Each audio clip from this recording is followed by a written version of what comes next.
Innovating Education Learning World in association with WISE, an initiative of Qatar Foundation. Welcome to Learning World. Education isn't restricted to the classroom. If you can't find it, it may find you. Across the world, there are many children who can't go to school, mainly because of poverty or family circumstances. But there is hope for some. In the Indian state of Orissa, children who scrape a living in railway stations have been given a rare chance to transform their lives. As we find out in this report, one determined woman has been bringing education literally to the train platform. 2421, like many others, the railway station at Bhubaneswar is a world unto itself. Whole families live on the platforms.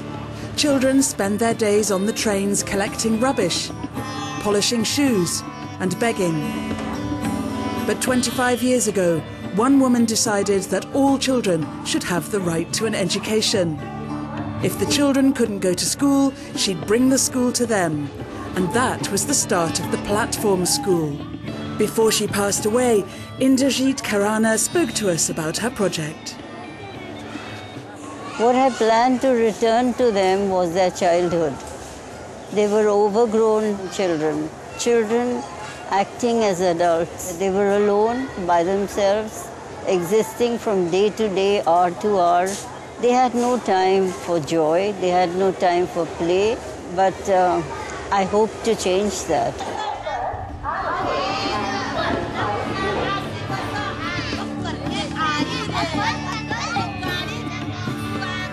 Every day, between 30 and 50 children gather on the platform for their lessons. They sing, they play, and they learn. The Ruchika Social Service Organisation now runs platform schools in 14 stations across the region, teaching around 500 children.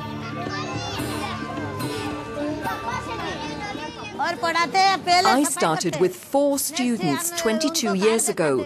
We teach them not to be exploited, and we try to take them off the streets. Some of them go on studying in government schools. Others manage to work in hotels, become drivers, or start a business.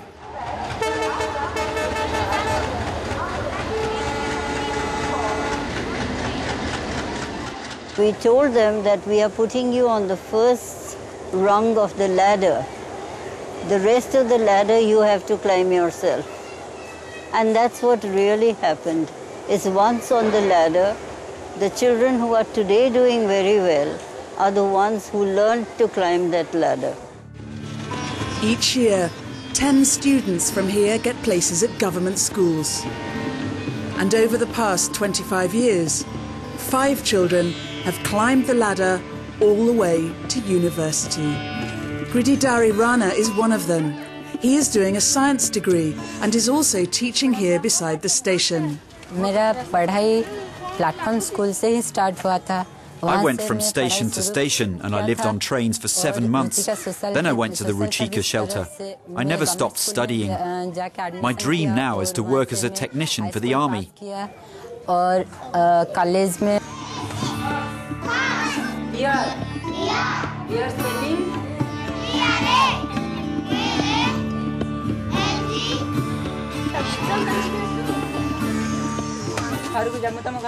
Our next stop is Finland. Pupils there are encouraged to explore the world beyond the classroom for a more enriching education in the natural world. Let's find out how Finnish students are branching out. Today, these children are having lessons outside in the woods. This is Finland, of course, so here there are always woods nearby, even in the suburbs of Helsinki. The children choose a tree, measure it, study its leaves, map it and observe it.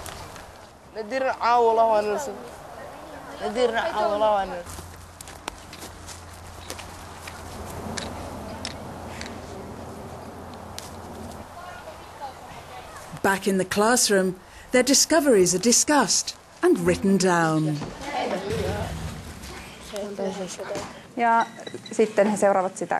Each child chooses his or her own tree and they follow it throughout the year. They see the changes through the seasons, the leaves falling, then growing again. This is part of a scheme in which students use real-world data collection to pursue group projects. On the Move is about using the children's everyday environment as a learning environment. Whether it's the social or the cultural or the physical environment, you can study it in basically any subject. Hei oppilaat, lähdetään Tapiolaan tutkimaan pyöräilykulttuuria. Older students study environmental aspects such as air quality, noise levels, architecture, urban planning and local history. And there's a problem that none of the streets where you can cycle are actually marked here. So you have to kind of like just know your way within the pedestrians. And they note obstacles such as a van parked on a cycle route, and they talk to local residents using a questionnaire. Finally, they cooperate with the local authorities. Also for local council, that they know the problems, and that way have an influence to make better society in some way.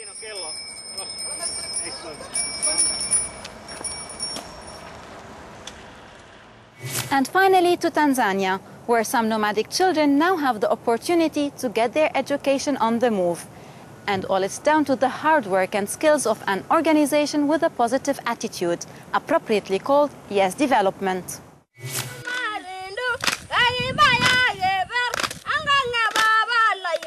The Masai tribe migrate following the seasonal rains, making it difficult to provide education for their children. But here, nearly 200 kilometers west of Dar es Salaam, they've come up with an innovative solution. A local NGO called Yes Development has opted for a mobile approach, using teachers recruited from the tribe who use bicycles to take their teaching materials wherever the Masai go.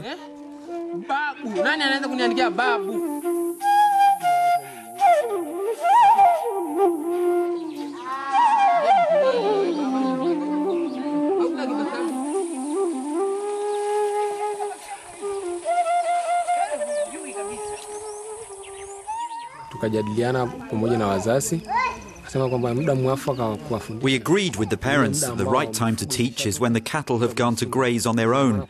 That means the children are free from around 10 in the morning.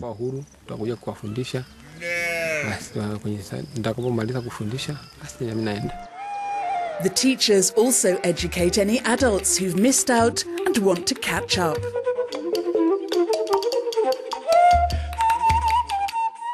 The children can write and my eyes still work, so I decided to come and learn, because I've never learned how to read or write. Economic, social and cultural barriers combine to keep girls out of school. Early marriages, heavy domestic workloads and the long-held cultural belief that educated girls are more likely to run away from home are all barriers to female education. Our primary aim is to ensure girls from Masai communities get education, even allowing for their nomadic lifestyle.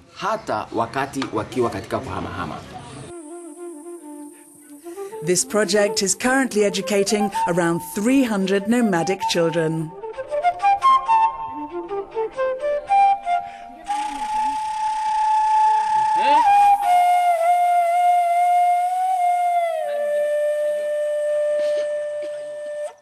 If you have enjoyed our program and you would like to watch it or any other episodes again, you can find us online at euronews.net/learningworld.